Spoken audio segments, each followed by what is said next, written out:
ઓમ નમઃ સિદ્ધેભ્યઃ. ઓમ નમઃ સિદ્ધેભ્યઃ. ઓમ નમઃ સિદ્ધેભ્યઃ.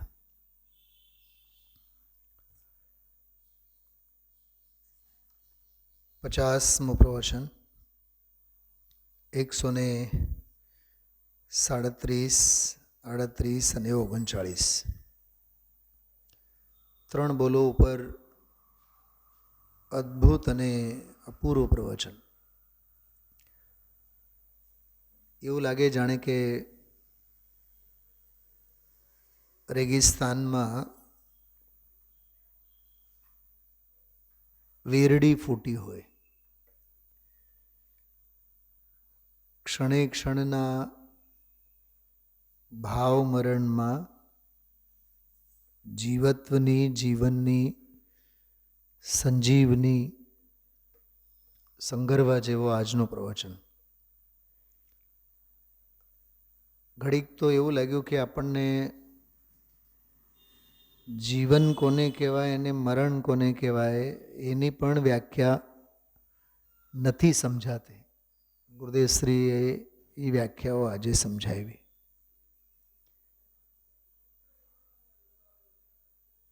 ભૌતિક જીવનના ધારાધોરણે જીવનની સફળતા માનનારા કેટલી હદે નિષ્ફળ નીવડે છે, છતાં એમનું બહિરાત્મપણું ધન્ય છે કે બાહ્યમાં જ ફાંપા મારે છે. સ્વભાવની સાધના, જ્ઞાન, તત્વજ્ઞાન, એની ઉપાસના, આત્મ આરાધના, તે સિવાય બીજી કોઈ વાત નહીં.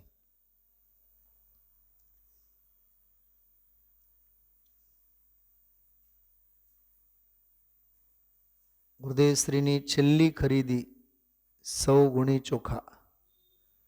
સિદ્ધાંત કેટલો માર્મિક હતો એમાં, ધ્યાન ગયું? એમ અહીંયા 100 ગુણો ચોખ્ખો આત્મા.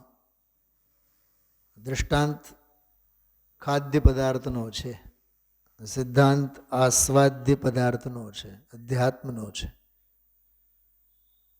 દૃષ્ટાંત વેપારનો, પાલેજથી મુંબઈ છેલ્લી વખત ગયેલા. સિદ્ધાંત કેટલું સરસ આત્મિક, આધ્યાત્મિક, અંતરંગનો, ઘોલનનો એ સિદ્ધાંત. ચોખ્ખો ચણાક, 100% ભગવાન આત્મા, શુદ્ધ સોનું. બંને બોલો, ત્રણેય બોલો આપણે વાંચીએ પહેલાં, પછી ચર્ચા કરશું.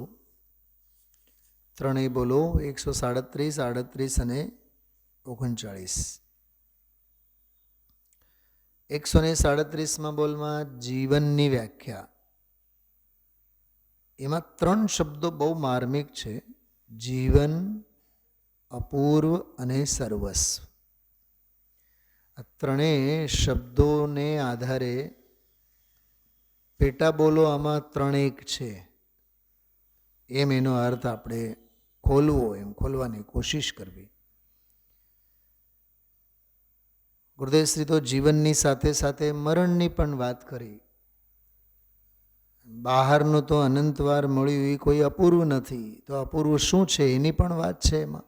અપૂર્વ શું નથી અને અપૂર્વ શું છે એની વાત.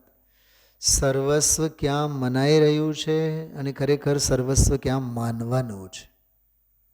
પકડાય છે વાત? સર્વસ્વ ક્યાં મનાઈ રહ્યું છે અને ક્યાં માનવાનું છે. ગુરુદેવશ્રીનો તો વિચક્ષણ બુદ્ધિ જોવો એમની. સર્વસ્વ શબ્દ ઉપર પણ કેટલો જોર દીધો ગુરુદેવશ્રીએ. સર્વ સ્વ, સ્વ એટલે પોતાનો, પોતાનું જ બધું જ આ માની લીધું છે બહારમાં. સર્વસ્વ મનાઈ રહ્યું છે એટલે અનંતાગ્નિઓ, અનંતા સંયોગોને સર્વને સ્વ માને છે, એમ એવો અર્થ ગુરુદેવશ્રીએ કર્યો. સ્વમાં સર્વસ્વ માનવાનો છે, ઓલું પરમાં. એની છનાવટ બહુ સરસ કરી છે આજે. અને એકંદરે આ 137માં પહેલા બોલમાં સાચું જીવન, સાચો પુરુષાર્થ અને સાચી અપૂર્વતા અને સાચું સર્વસ્વ. વિકાસભાઈ, એ આ બોલના એનાલિસિસ છે. એને એમ આપણે આમ હાથમાં ચાળણી લઈને એને ચાળીએ ને કે એમાં શું આવ્યું. 301 થી 316 નંબરના પાના સુધી 15 પાનાનું પ્રવચન છે. એક પ્રવચન 1 કલાક 58 કે 60 મિનિટ, વધીને 25-30 સેકન્ડ વધારે, 16 પાના, 15 પાના અને 3 બોલ અને અગણિત સિદ્ધાંતો અને મૂળ આત્માની વાત, બીજી કોઈ વાત નહીં. તો આમાં જીવનની વ્યાખ્યા, પુરુષાર્થની વ્યાખ્યા, પુરુષાર્થની વ્યાખ્યામાં અપૂર્વ કયું નથી અને કયું છે. વિકાસભાઈ, ક્રિયાનો પુરુષાર્થ કોઈ અપૂર્વ નથી. હું તો છેલ્લા 8 દિવસથી આ વાત કરું છું. તીર્થયાત્રાનો પુરુષાર્થ કોઈ અપૂર્વ નથી. પંચકલ્યાણકોનો પુરુષાર્થ કોઈ અપૂર્વ નથી. આત્મકલ્યાણનો પુરુષાર્થ અપૂર્વ છે. કલ્યાણકો તો 5 થાય, પણ કલ્યાણ તો એક જ છે. એક હોય 3 કાળમાં પરમાર્થનો પંથ. કલ્યાણ મૂર્તિ. ગુરુદેવશ્રી ઘણી વાર એમ કહેતા, આત્મા તો કલ્યાણની મૂર્તિ છે. તો આ 137માં બોલમાં જીવન, અપૂર્વ કાર્ય, પુરુષાર્થ અને સર્વસ્વ. વારંવાર આપણે એને રિપીટ કરીએ છીએ, વારંવાર કહીએ છીએ, જેથી ચિત્તમાં એ શબ્દો ઘર કરી જવા જોઈએ. 138માં બોલ. આમાં પણ 3-4 બિંદુ તારવી લેવા. આમાં રુચિની વાત કરી છે, આત્મરુચિ. બીજી અતિશય માર્મિક વાત, જો વચનામૃતો છે પૂજ બહેનશ્રીના, પ્રવચનો આપણે વાંચીએ છીએ ગુરુદેવશ્રીના અમૃત પ્રવચનો, અને અમૃત પ્રવચનોમાં આવતા આજે વચનામૃતો છે, એ વચનામૃતમાં એવું લખેલું છે કે પૂજ ગુરુદેવના વચનામૃતોના. શું સમજાણું? આપણે કહીએ છીએ બહેનશ્રીનો વચનામૃત, પણ બહેનશ્રીનો વચનામૃત એમ બોલે છે કે પૂજ ગુરુદેવશ્રીના વચનામૃતમાં. પકડાય છે કોણ કોના વખાણ કરે છે? અને એ વચનામૃતો છે, બરાબર. એમાં જે આવેલા વિચારો છે, શબ્દ યાદ પકડજો એ વાતને, એ વિચારોના પ્રયોગ કરવા. વિચારો સાંભળવા માટે નહીં, સાંભળી લેવા માટે નહીં, સાંભળીને માત્ર ઘર ભેગા થવા માટે નહીં. દમજીભાઈ, પકડાય છે વાત? ગઈકાલે જે મેં વાત કરી હતી 171 નંબરનું પ્રવચન વચનામૃત ઉપરનો, 412 નંબરનો બોલ વચનામૃત, 412 નંબરનો બોલ, 171 નંબરનું પ્રવચન, એનો બીજો પાર્ટ 20 મિનિટ પછી, 18-20 મિનિટ પછીનો, એ આજે ટુકડો રિલીઝ થયું છે. એમાં સાંભળીને શું કરવું? તો ગુરુદેવશ્રી બહુ સરસ બોલ્યા, અદ્યૈવ ધમ્મમ પરિવજ્જયામિ, હું આજે જ ધર્મને શરણે જાઉં છું. પ્રવચન સારમાં એનો દાખલો આપ્યો, આજે જ, કાલ ઉપર નહીં. સુધારો ક્યારે કરવાનો?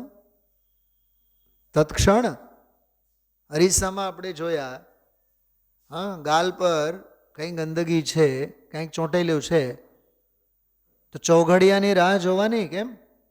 સમજ્યું ભાઈ?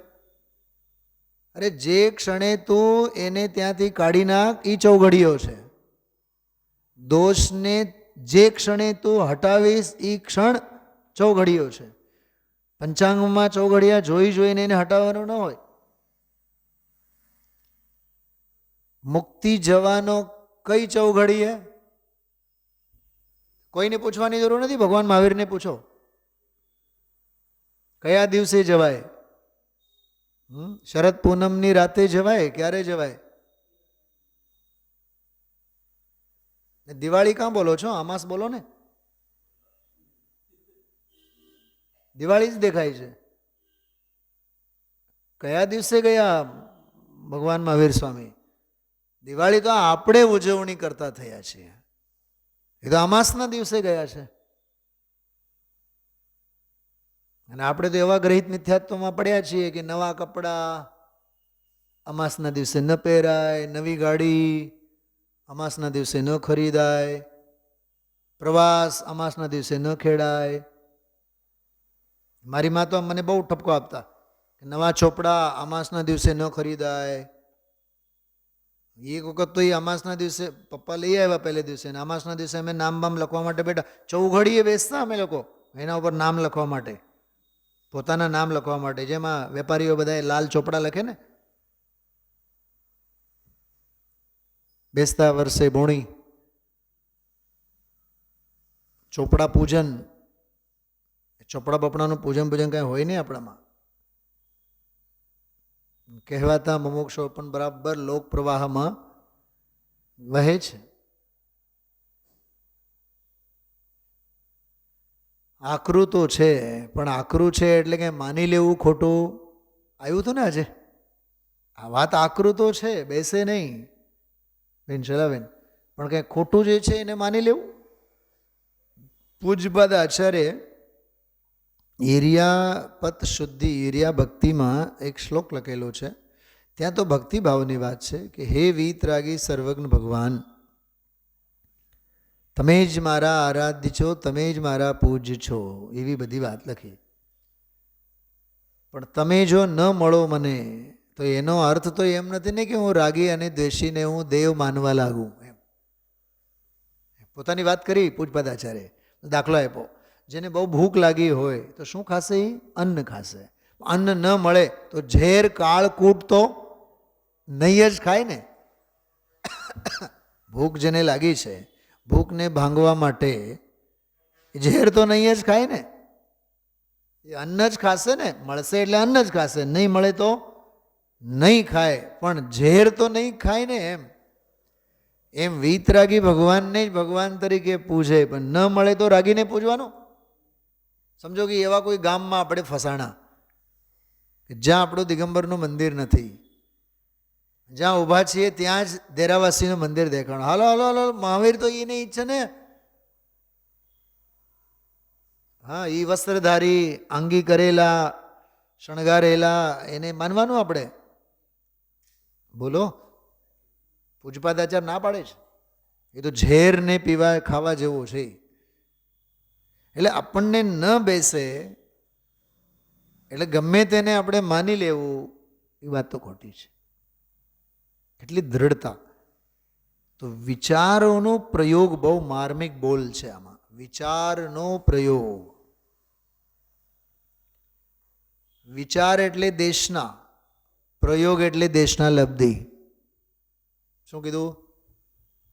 વિચાર એટલે તત્વ, ગુરુદેવશ્રીના વચનો, વ્યાખ્યાનો, શાસ્ત્રો બધા આવી ગયા એમાં. સાદવાદ, અનેકાંત એ બધું વિચારમાં આવે. પ્રયોગ એ અંદરની ઉપલબ્ધિમાં આવે, પુરુષાર્થ છે. વિચાર એટલે માર્ગ, પ્રયોગ એટલે માર્ગે ચાલવું.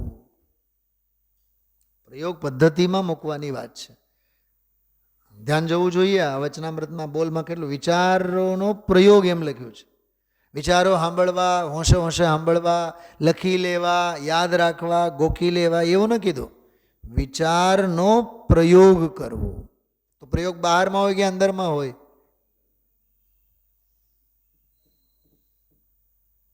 ઘરે તો આપણે ચોડીએ સોનાના અક્ષરે, આવેલાનું સ્વાગત કરવા માટે કાયમી ભીંત ઉપર જય જિનેન્દ્ર, બરાબર. ઘરે ગયા બાદ ઓહો હો તમે તો સ્વાગત માટે મૂક્યું છે જય જિનેન્દ્ર. મનમાં તો એમ કે કાં આવ્યા, શું કહેવા માંગુ છું સમજાય છે? આપણી ઘરની ભીંતો તો બોલે જય જિનેન્દ્ર, અને આપણું અંતર્મન તો બોલે કાં આવ્યા. એવું નહીં, અહીંયા કહે છે વિચારનો પ્રયોગ કરવાનો. પ્રયોગ અંદરમાં જ થાય, પ્રયોગ બહારમાં ન થાય. બહારમાં પ્રયોગની વાર્તા થાય, પ્રયોગ નહીં થાય. પ્રયોગ તો અંતરંગમાં થાય. બહુ સરસ એની વ્યાખ્યા પણ ગુરુદેવશ્રી કરી.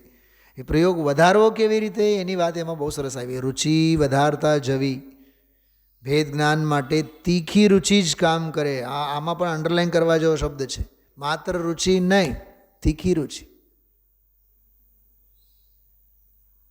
તરફડે એના માટે. જળમાંથી કિનારે આવેલી માછલીને જળમાં જવાની રુચિ છે. કેવી રુચિ છે? કે તીખી રુચિ છે.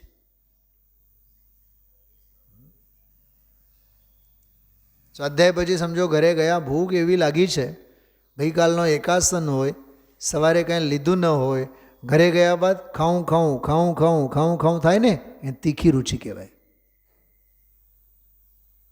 મહિના 2 મહિના 4-6 મહિના સત્સંગ ન થયું હોય, સ્વાધ્યાય ન મળ્યું હોય, સાંભળ્યું ન હોય, તલપાપડ થતા હોય, આના માટે આમ મરી પચતા હોય, અંદરમાં ધગશ ઘણી હોય, અને સહેજે સાંભળવા મળે, તીખી રુચિ થાય. તીખી રુચિ એટલે એની એ રુચિની સામે બીજી કોઈ વસ્તુમાં રુચિ ન કેળવે. તીખી રુચિ વિશેષણ સાથે શબ્દ આપેલો છે. તો આ જે 138માં બોલ છે એમાં રુચિની વાત, ગુરુદેવશ્રીના વચનામૃતના વિચારનો પ્રયોગની વાત, તીખી રુચિની વાત, અને છેલ્લી એક બહુ માર્મિક વાત છે, પુરુષાર્થનું વલણ. કયા ભાવે? કે જ્ઞાયક જ્ઞાયક જ્ઞાયક જ્ઞાયક. એની જો રુચિ હોય તો પુરુષાર્થનું વલણ થયા વિના નહીં રહે. કૌલ કરારની વાત છે 138માં. બહુ સરસ બોલ છે. જો મૂળ બોલ, રુચિ રાખવી. કેવું સરસ શબ્દ છે, મને તો એમ જ બહુ મજા આવી. હવે એની જગ્યાએ 2-5 વાક્ય બોલું છું, સાંભળો. શ્રદ્ધા રાખવી, વિશ્વાસ રાખવો, આસ્થા રાખવી, પ્રેમ રાખવો, વલણ રાખવી આના પ્રત્યે.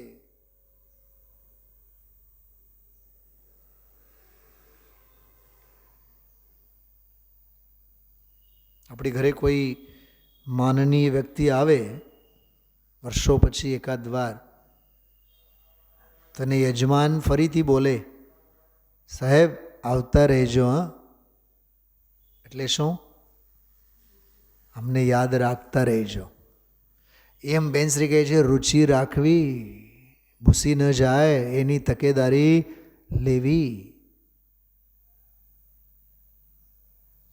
કાં બાળકોને ટાબરિયા 4-5 વર્ષના પણ આવી ઠંડીમાં પણ રિક્ષામાં બેસાડી બેસાડી, બસમાં બેસાડી બેસાડી મા બાપ એને ધક્કો મારે છે. કેમ કે એ જાયા રાખે ને સ્કૂલે તો એને ભણવાની બુદ્ધિ અંદરમાં થાય. નિયમિતતાની વાત છે, અપ્રતિહતની વાત છે, નિરંતરતા. કોઈ પણ કાર્યમાં એમ જ છે. પેઢીએ જઈને રોજ બેસે કે નહીં, દુકાને રોજ જાય કે નહીં, 365 દિવસ. અને હવે તો સરકારે તો રવિવારે છૂટ આપી દીધી છે.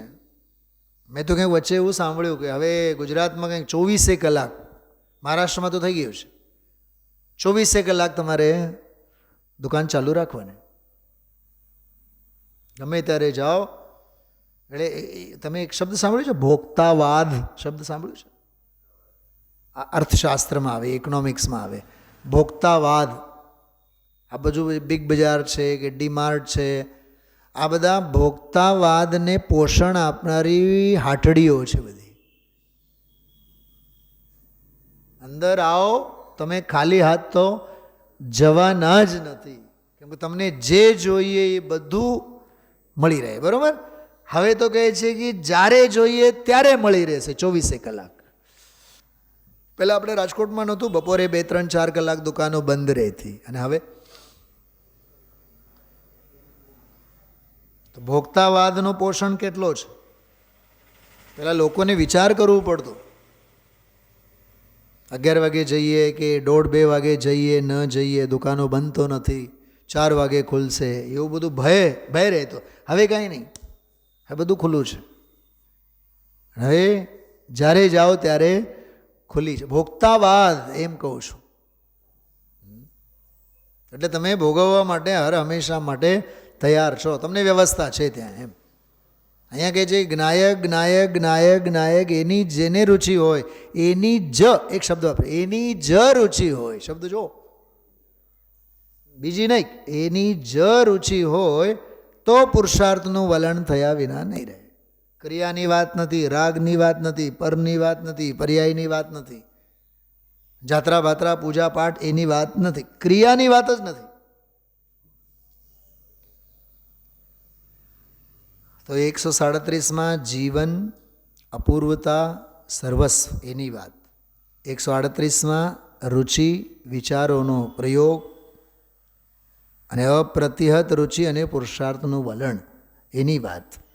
કોઈ પણ બોલ વાંચીએ ને એમાંના ખાસ શબ્દોને આપણે ગાંઠ બાંધી લેવાનું, એના અંગે આપણે મનોમંથન કરવું જોઈએ. 139 ઊંડાણમાંથી લગ્ની લગાડીને પુરુષાર્થ કરે તો વસ્તુ મળ્યા વિના રહે નહીં. અનાદિકાળથી લગ્ની લાગી જ નથી, લગ્ની લાગે તો જ્ઞાન અને આનંદ પ્રગટે જ. આ 139 એક બોલમાં 3 પેટા બોલ છે. શલ્લાભાઈ આ પકડજો વાત, બહુ દાર્શનિક ભાષામાં હું કહું છું. આ બોલનો જે પહેલો બોલ છે, કયો પહેલો બોલ? ઊંડાણમાંથી લગ્ની લગાડીને પુરુષાર્થ કરે તો વસ્તુ મળ્યા વિના રહે નહીં.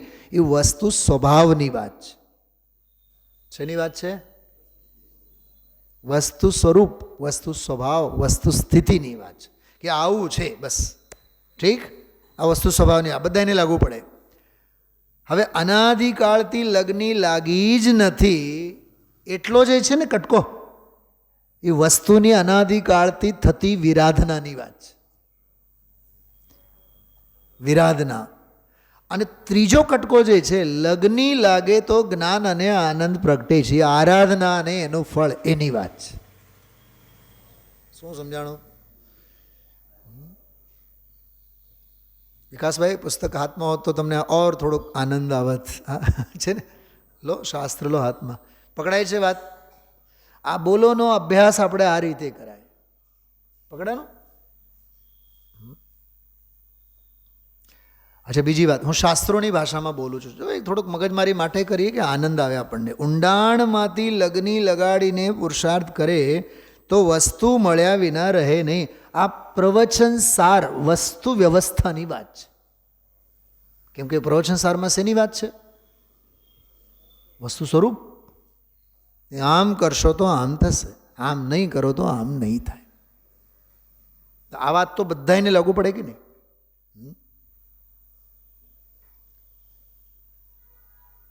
જો સામૂહિકમાં હંમેશા ઉપદેશની શૈલી હોય, સામૂહિકમાં ઉપદેશની શૈલી હોય, ઉપદેશાત્મક પદ્ધતિ હોય. આમ કરવું જોઈએ, આમ કરવું જોઈએ, હા, મંદિરે આવવું જોઈએ, પ્રક્ષાલ પૂજન કરવા જોઈએ, સ્વાધ્યાયમાં પણ પહોંચવું જોઈએ. સમજાય છે? જોઈએ વાળી ભાષા ઉપદેશાત્મક સામૂહિકમાં હોય, બલ્કમાં, સમૂહમાં, સભાને સંબોધવાની હોય તો ઉપદેશાત્મક શૈલી હોય. પણ જ્યારે વ્યક્તિગત હોય ને, ઉપદેશ કામ નહીં આવે. ત્યારે હાથમાં લેવું પડે સોટી અને એને આદેશાત્મક શૈલીમાં કહેવું જોઈએ. આમ કર, આમ ન કરાય, આમ હોય આમ જ થાય, આમ જ કરવું જોઈએ. આ આદેશાત્મક શૈલી હોય. શું સમજાય છે?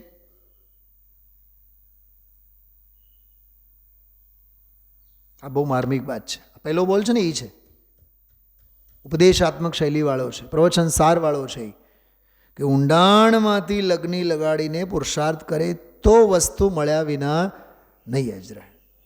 અચ્છા, એક આમાં વિશેષણ આપ્યું છે, માત્ર લગ્ની માટે લગ્ની તો અનંતા જીવોને છે, પણ ફળે છે કેટલાની લગ્ની? ઊંડાણમાંથી જેને થઈ હોય એ આ બહુ માર્મિક વાત છે. આ ઓલી છે, આ ઉપર આવ્યું હતું ને શબ્દ,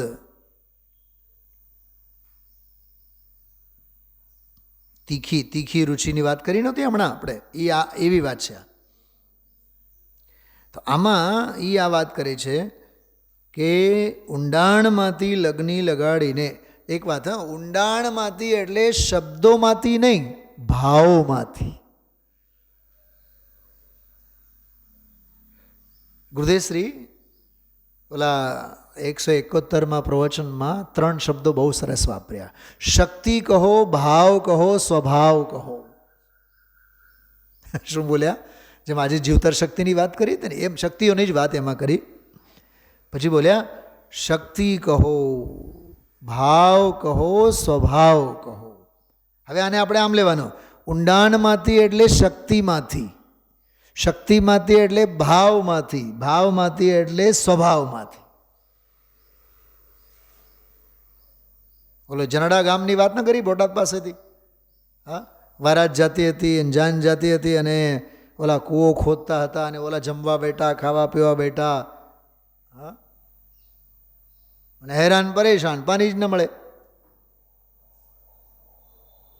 એમાંના પછી કોકે કીધું કે ભાઈ જો હવે ઓલો પથરો લાગ્યો છે ને, પથરો તમે જે કહો છો, પાણા લાગ્યા છે, પાણા, એ પાણાના માથાને ફોડો, એ પાણું ફોડી નાખો, અંદરમાંથી જળના ઝરણા ફૂટી નીકળશે. થયું એવું જ.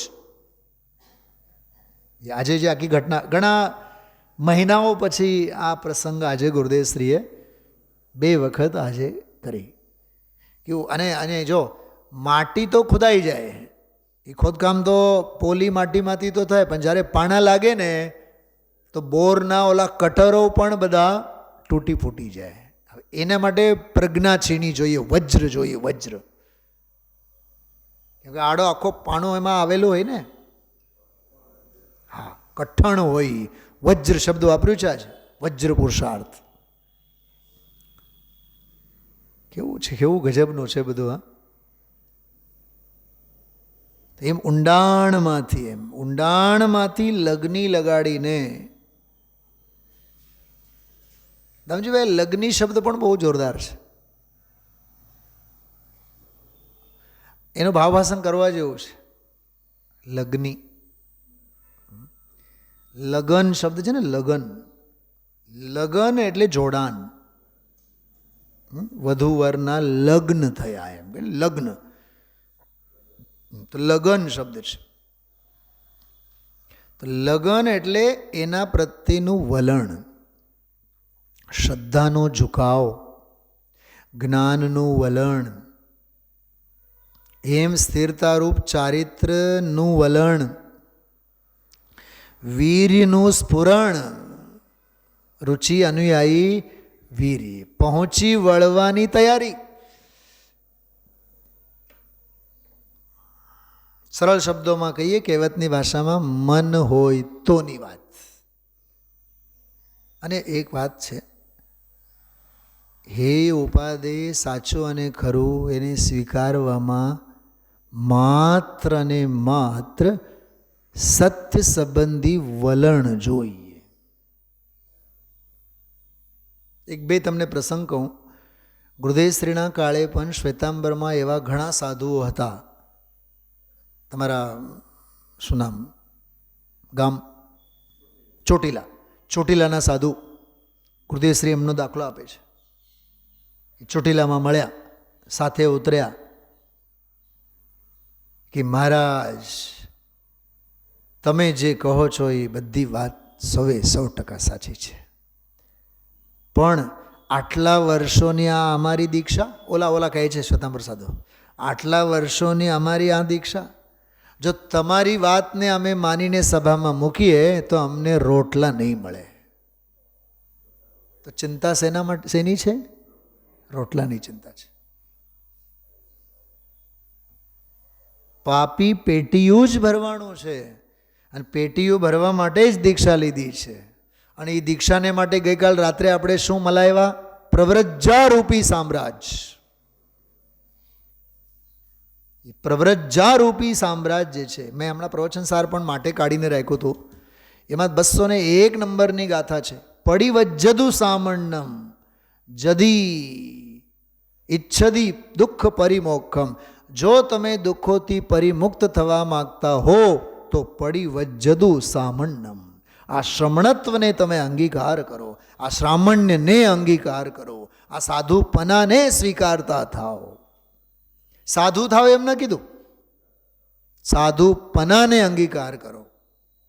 મુનિપણું કોને કહેવાય? મુનિપણું કે શુદ્ધોપયોગ રૂપ જે મુનિપણું છે એને અંગીકાર કરો. પડિવજ્જદુ સામણ્ણમ. આખો ચરણાનિયોગ સૂચક ચોલિકાનો બધી ગાથાઓ 201 થી લઈને ઠેક સુધી 272 સુધી ગાથાઓ બધી જૈન દીક્ષા પરિવ્રજા સમજાય છે. પ્રવજ્જા ગઈકાલે તો સ્પેશિયલ આપણે એ જ લીધું છે. નિયમ અષ્ટપાહુડ બોધ પાહુડમાં 45 થી 65મી ગાથા સુધી એક જ વાત, આને દીક્ષા કહેવાય, આને દીક્ષા કહેવાય. જે સૌભાગ્ય આપણે ગઈકાલે વાત કરી દિલ્હીમાં તપ કલ્યાણક દીક્ષા કલ્યાણક ગઈકાલે જ હતો. અત્યારે પણ આપણે વાત કરીએ છીએ 10 વાગે. અત્યારે મુનિરાજના ત્યાં તીર્થંકર પાર્શ્વનાથના આહાર દાનનો પ્રસંગ છે. આજે જ્ઞાન કલ્યાણકનો દિવસ છે. પરિવ્રજા દીક્ષા, પારમેશ્વરી દીક્ષા, મુક્તિરૂપી સુંદરીનો સ્વયંવર એવો શબ્દ છે પ્રવચન સારમાં. અને એમાં ખબર ભરતના અને ઐરાવતના અને બધા એમાં અરહંતોને અને સિદ્ધોને અને આચાર્યોને અને 5 પરમેશ્વરીઓને કંકોત્રી મોકલીને બધાને મુક્તિરૂપી સુંદરીના સ્વયંવરમાં બોલાવ્યા છે. અરે સંભળાય છે તમને? રૂપક સમજાય છે પ્રવચન સાર? હવે આ વાત અઘરી કે સહેલી? ઉત્પાદ વેદ દ્રવ્યવાળી, અવાંત સત્તા મહાસત્તાવાળી કોઈ દી કાનમાં શબ્દો ન પડ્યા હોય, પણ આ દીક્ષાવાળી વાત તો આપણે સાંભળી છે ને. થોડોક અભ્યાસ કરવો જોઈએ, મૂળ શાસ્ત્રોનો અભ્યાસ કરવો જોઈએ. તેમાં 5મી ગાથાનો પણ દાખલો બહુ સરસ ગુરુદેવશ્રી આપ્યો 171માં પ્રવચનમાં. જદીદાયેજ્ય પ્રમાણમ. જો અમે દેખાડશો તો પ્રમાણ કરજે. હા નહીં પાડતો. એ જે છે ને લગની લગાડીને ઊંડાણમાંથી લગાડીને એ પ્રમાણ કરજે એમ. ઊંડાણમાંથી લગની લગાડીને પુરુષાર્થ કરે તો વસ્તુ મળ્યા વિના રહે નહીં. અનાદિકાળથી લગની લાગી જ નથી. જો વિરાધનામાં જીવન પૂરો થયો. હા, ગઈકાલના પ્રવચનમાંનો એક પ્રકરણ ખ્યાલ છે. એ તો મરતો જ નથી. રામજીભાઈ બાપુજી બોલ્યા ને, એ આત્મા તો અમર છે, અજર અમર છે, એ ક્યાં મરે? હા, 292 નંબરનું પાનું જુઓ, 292 ગઈકાલનું પ્રવચન. એ તો અજર અમર છે, મરે છે ક્યાં? સાવ નીચે. ગુરુદેવશ્રી જવાબ શું આપ્યા? છે એનો અનાદર કર્યો ને એ જ એનું મરણ છે. ફરીથી બોલું છું, છે એનો અનાદર કર્યો ને એ જ એનું મરણ છે. સાચો જે રસ્તો છે, ખબર છે કે આ સાચો રસ્તો છે, તો એ ન સ્વીકાર્યા અને આડાઅવળા રસ્તે ગયા, તો બોલો એ સાચા રસ્તાનું અપમાન છે કે નહીં? હા, સન્માર્ગનો એ અપમાન છે કે નહીં? એ જ વાત તો કરી આમાં. એ છે તો ખરો. હા, શું બોલે જો ફરીથી? છે એનો અનાદર કર્યો એ જ એનું મરણ છે. યાદ રાખજો, આ બહુ માર્મિક વાત છે.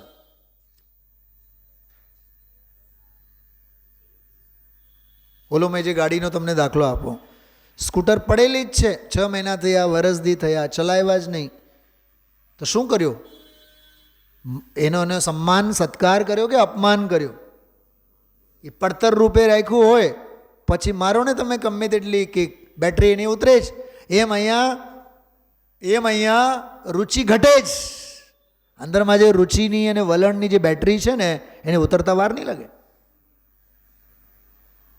તમે પ્રયોગ કરી જુઓ ને, 8-15 દિવસ પ્રવચનમાં નહીં આવો, પછી 15 દિવસ પછી તો એમ થશે હવે આપણે જશું, કોક કાંઈક કહેશે.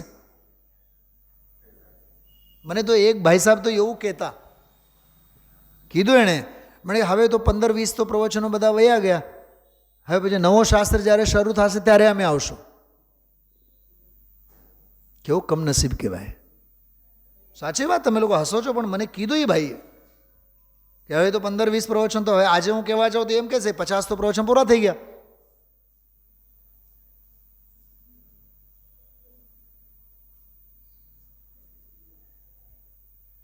જેને ચૂકવું જ હોય, જેને મળેલી તકથી હાથ ધોવું જ હોય, જેને કંઈ કરવું જ ન હોય, ઈચ્છા શક્તિ જ ન હોય, ઈચ્છા શક્તિ જ મરી પરવારી હોય, દાનત જ ન હોય સમજવાની, ભવ ભ્રમણના કિનારા જ હજી નજીક ન આવ્યા હોય, ભવ્ય હોનહાર જ ન હોય. કહો તમે આવા હજારો વિશેષણો, હા, ભમવાના લક્ષણો, ભમવાના અપલક્ષણો, એવા જીવને કોણ સમજાવે, કોણ કહે, શું કહેવું, શા માટે કહેવું? તો જદી પ્રમાણમ, જદી દાયે જ પ્રમાણમ, જો હું દેખાડીશ તો પ્રમાણ કરજે. અને અહીંયા એ ન્યાય બતાવે છે, લગ્ની લાગે તો જ્ઞાન અને આનંદ પ્રગટે જ. જો કેટલી વાર આમાંય જ લખ્યું, બીજા બોલમાંય જ છે, પહેલા બોલમાંય જ છે. હા, અનાદિકાળથી લગ્ની લાગી જ નથી, એમાંય જ છે. લગ્ની લાગે તો જ્ઞાન અને આનંદ પ્રગટે જ, એમાંય જ છે. સમ્યક એકાંતવાળી ભાષા છે. હવે એને તમે સ્યાદવાદ કહો. શલાબેન, મેં હમણાં સ્વાધ્યાયમાં એક્ઝામ્પલ આપ્યું હતું, મને યાદ નથી. એક ભાઈએ, મારા બહુ સારા મિત્ર છે, એણે એક આર્ટિકલ લખ્યું છે કે સમયસારમાં સ્યાદવાદ. મેં એને જવાબ લખ્યો, બધું વાંચ્યું. પહેલાં તો લખ્યું મેં સરસ આલેખ છે, પછી મેં લખ્યો સમયસારમાં સ્વાદવાદ, એના ઉપર એક લેખ લખો. તમને સમજાનું બધાને શું કીધું મેં? સ્યાદવાદ નહીં. બોલો નીતાબેન, બોલો. મેં નવો શબ્દ કયો કીધો હમણાં? કે તમને તો સમયસારમાંથી પણ સ્યાદવાદ દેખાય છે, જો કે સમયસાર તો સ્વાદવાદ છે. સ્વાદવાદ એટલે તો એ તો માણવાનો વિષય છે ને, એ માણવાનો અને જે એન્જોય કરવાનો વિષય છે, મન મૂકીને જે માણવાનો છે, એમાં અંઘોળવાનો છે, તરબોળ થવાનો છે, લીન લવલીન થવાનો છે. કેમ કે એ પંચમ કાળનો ભરત ક્ષેત્રનો નેત્ર છે, જ્ઞાન નેત્ર છે. તો સ્વાનુભૂત્યા ચકાસતે નથી દેખાણું. તમે એમાં નયોની જ વિવક્ષાઓ દેખાણી. સ્યાદવાદ એટલે કથન. તો કઈ અપેક્ષાથી, મને બતાવો, કોઈ અપેક્ષાથી કથન કરવું, સ્યાદ એટલે અપેક્ષા. તો કોઈ અપેક્ષા વિશેષથી કથન કરવું, એ કથન જ દેખાણું, કથ્ય ન દેખાણું. એમાં ધ્યેય અને આરાધ્ય ન દેખાણું. તને બૌદ્ધિક વ્યાયામ જ દેખાણું, આધ્યાત્મિક મસ્તી ન દેખાણી. મારા મિત્રને કહું છું, તમને નથી કહેતું. અરે સમયસારમાંથી પણ બુદ્ધિનો વિષય ક્યાંથી નીકળે? અરે એ તો અનુભવ પ્રધાન રસ બસતો વિષય છે. અનુભવ કે રસા સ્વાદ સે લેખા અરે ભવ્યો, એ તો અનુભવના રસથી લખેલો છે. એમાંથી તો આનંદ કાઢો, પણ નહીં. બૌદ્ધિક વ્યાયામ બુદ્ધિનો વિષય નથી, આ અનુભવનો વિષય છે, બુદ્ધિનો વિષય નથી. લગ્ની લાગે તો જ્ઞાન અને આનંદ પ્રગટે જ. એમાં 3 બોલો. ફરી એક વખત ઉપલબ્ધ દૃષ્ટિ વાત કરીએ. ચૈતન્ય પરિણતિ તેજ જીવન, કમસે કમ ગુરુદેવશ્રીએ 25 વખત તેજ જીવન છે, જીવનું જીવન છે, આત્માનું જીવન છે. બધા સ્ટેટમેન્ટ્સ વારંવાર સાંભળવા, વાંચવા જેવા, સંકલન કરવા જેવા, સંગરવા જેવા અદ્ભુત બોલો છે. 4-5 પાના સુધી જીવનું જીવન, ચૈતન્ય પરિણતિ તે જ જીવનું જીવન. હું એક પ્રશ્ન પૂછું છું, જીવનું જીવન તો સમજાણું, પણ જીવ કોણ? થોડીક વાત આવી છે ગુરુદેવના પ્રવચનમાં. જો પરિણતિ શબ્દ વાપર્યું છે, પરિણતિ એટલે પરિણમન.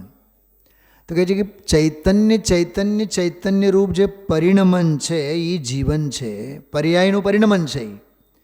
પણ જે ચૈતન્ય પારિણામિક છે એ જીવ છે. શું સમજાણું? કેમ કે જીવ હોય તો જીવન હોય ને.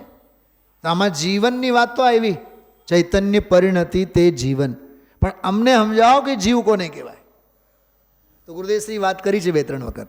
જે ત્રિકાળ, જ્ઞાયક ભાવ, એક ભાવ, અભેદ ભાવ, ચૈતન્ય ભાવ, એ તો છે, એ તો જીવ છે.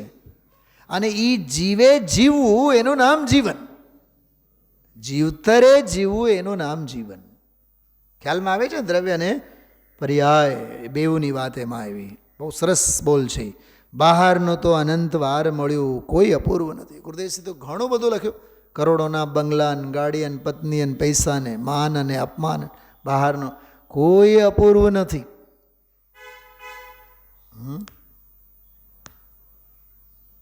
આપણને ઓલા સાયન્ટિસ્ટો મંગળ ગ્રહની વાત કરે, ચંદ્રની વાત કરે, તો આપણને એમાં ઓહો હો થાય, અપૂર્વ થાય. અરે ચંદ્ર અને મંગળની ક્યાં વાત કરે છે? સિદ્ધશિલા ઉપર જઈને નથી આવ્યો અનંતવાર? સિદ્ધશિલા રિટર્ન છે ને, નિગોધિયા થઈને સિદ્ધશિલા ઉપર ગયો કે નહીં અનંતવાર? તો મુંબઈ જઈ આવ્યા, દિલ્હી જઈ આવ્યા, કલકત્તા જઈ આવ્યા.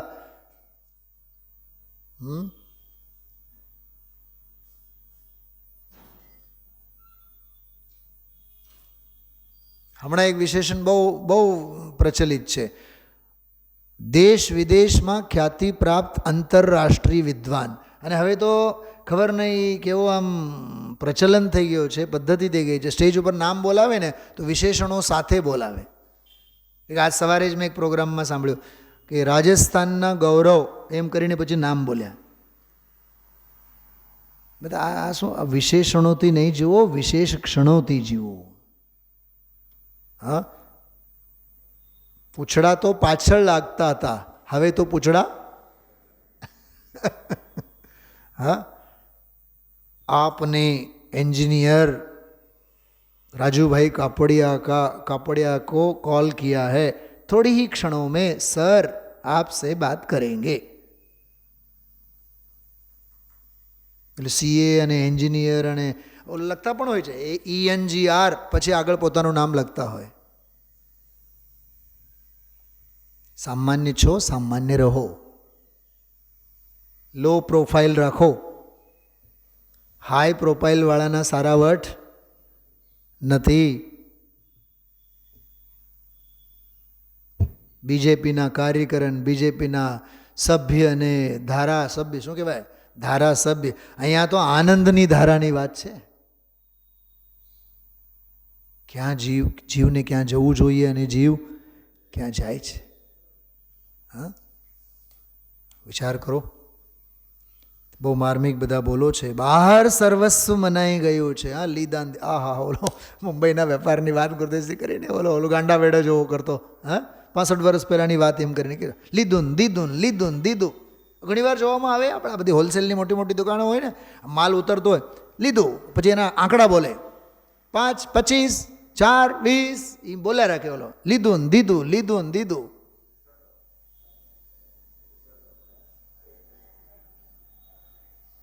દુકાનમાં હોય 25 જણા, ગ્રાહક તો ત્યાં હોય, ઓલો કાઉન્ટર ઉપર, ત્યાંથી આપણે માલ લીધો હોય, ત્યાંથી ઓલા માલિકને કહે.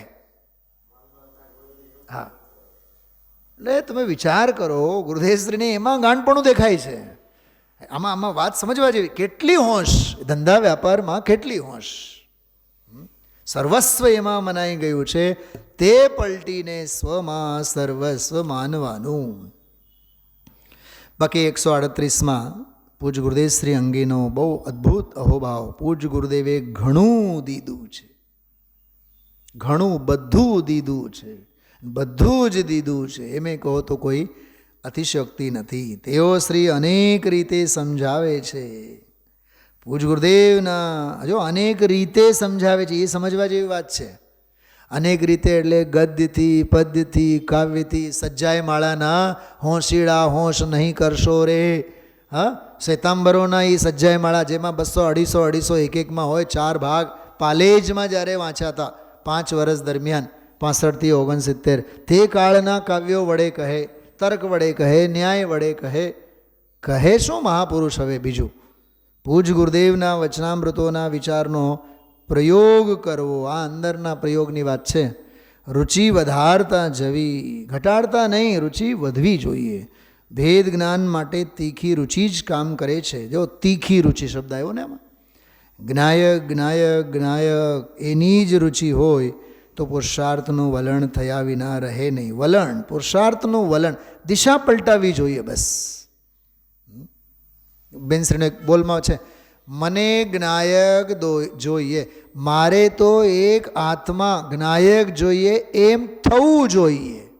એ થવું જોઈએ છે ને એ વલણ છે. થવું જોઈએ વલણ છે. એવી જ રીતે 139માં 3 બોલો. ઊંડાણમાંથી લગ્ની લગાડીને પુરુષાર્થ કરે તો વસ્તુ મળ્યા વિના રહે નહીં. અનાદિકાળથી લગ્ની લાગી જ નથી. લગ્ની લાગે તો જ્ઞાન અને આનંદ પ્રગટે જ. વિચારશો. ઓમ નમઃ સિદ્ધિભ્યો.